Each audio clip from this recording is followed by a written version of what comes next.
सके साथे भाव बहुत कहीं नहीं काहे कि इन त डांसर वाले दिन का भाव कर ली, लेकिन हमनी के सिंगर वाले भैया के अगर इजाजत होई तो हम तनी भाव कर ली का। ए भैया इजाजत बा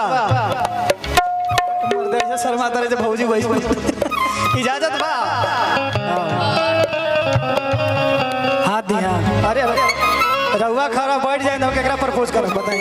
जरा जब खड़ा हो जाए अचरा था। हां अचरा था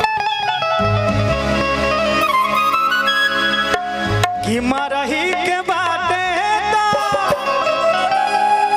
देखी रउआ तो जिनकर हो गए बड़े वो सामने बैठल बारे हमनी के तो देवर बानी